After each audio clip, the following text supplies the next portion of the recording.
Nuestro matrimonio se había enfriado como las baldosas de mármol de nuestro piso en invierno. Yo soy Elena y mi marido, Javier, es un arquitecto de éxito aquí en Granada. Vivíamos en un apartamento minimalista, de líneas limpias y paredes blancas, un reflejo perfecto de la distancia que había crecido entre nosotros. Las cenas se volvieron silenciosas. Nuestras conversaciones se limitaban a la logística del día a día, y sus noches en el estudio de arquitectura se hacían cada vez más largas. Yo me decía a mí misma que era el estrés, la presión de su último gran proyecto. Pero en el fondo, una semilla de duda ya había empezado a germinar. El descubrimiento ocurrió una noche de martes.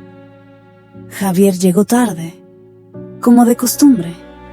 Me dio un beso rápido en la mejilla, un gesto automático y vacío. Pero cuando se alejó hacia la ducha, un aroma se quedó flotando en el aire. No era su colonia de siempre, ese cítrico fresco y predecible. Esto era diferente. Era un perfume complejo, embriagador. Tenía notas de cuero, de tabaco dulce, de azafrán y de una flor exótica y amarga que no pude identificar. Era un aroma unisex, caro, sofisticado. Un aroma que contaba una historia, y esa historia, estaba segura, no me incluía a mí. Esa noche no dormí.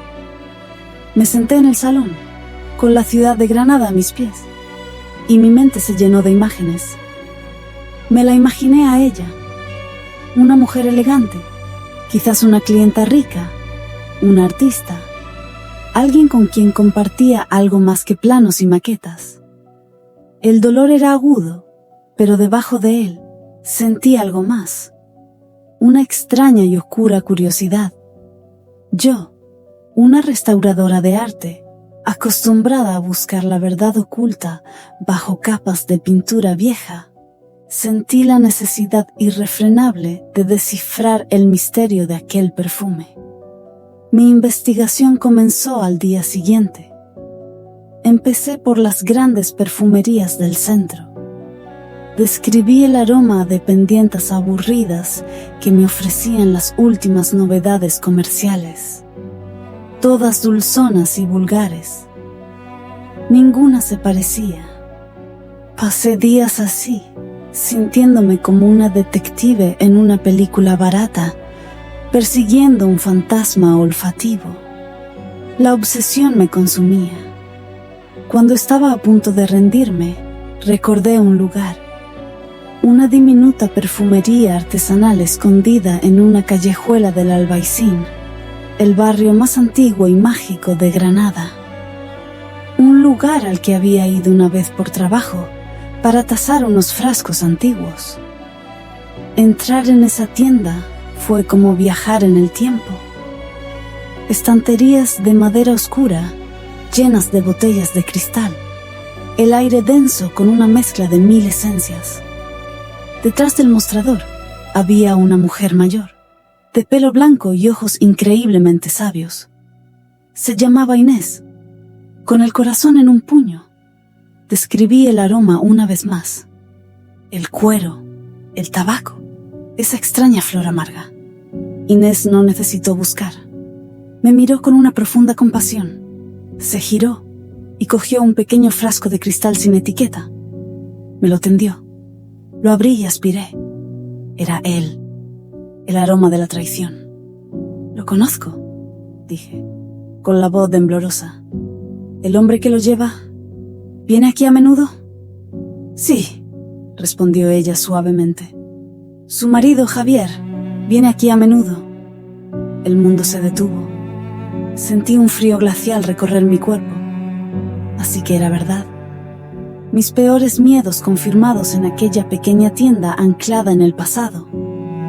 «La mujer», empecé a decir, ahogándome con las palabras. «La mujer para la que lo compra. ¿Quién es?»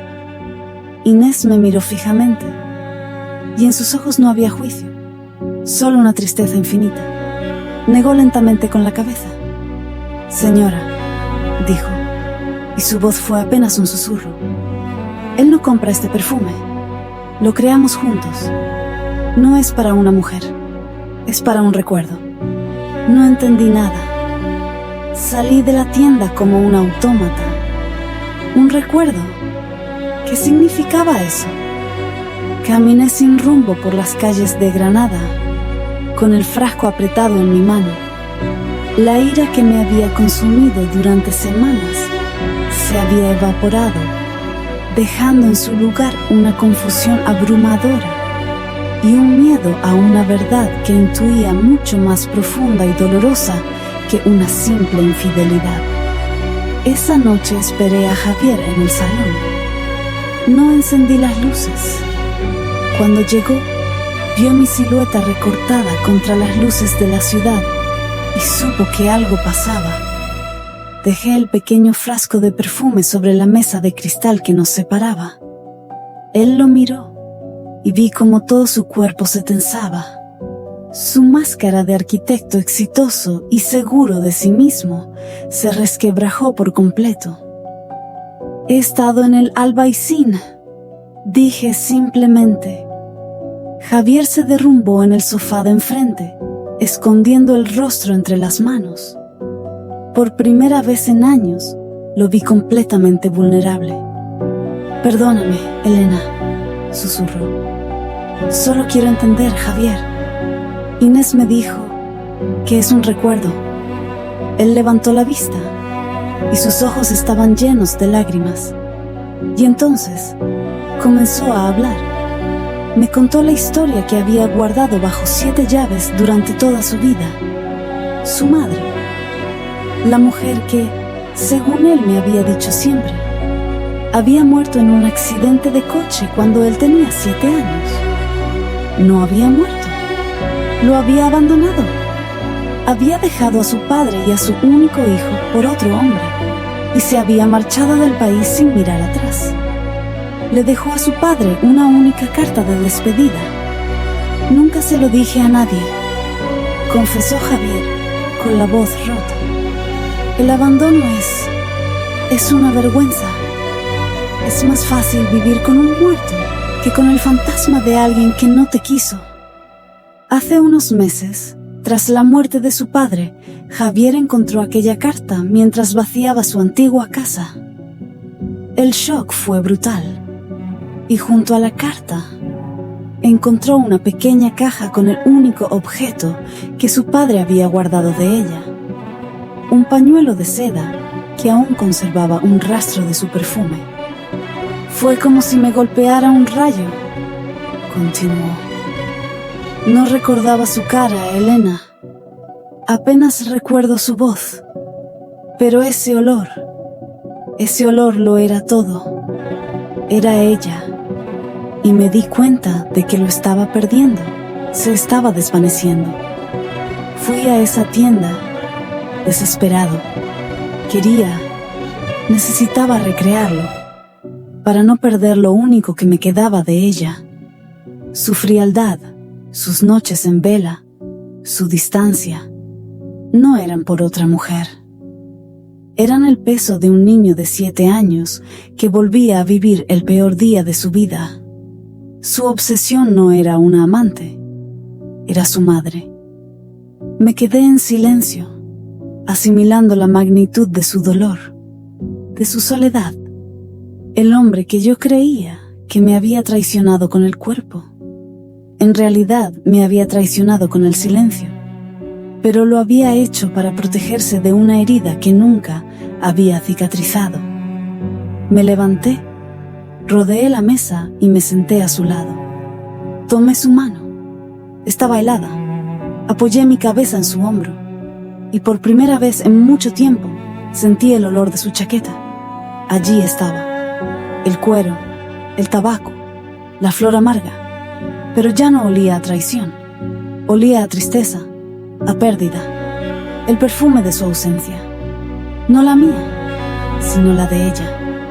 La ausencia que, sin saberlo, había definido toda nuestra vida juntos.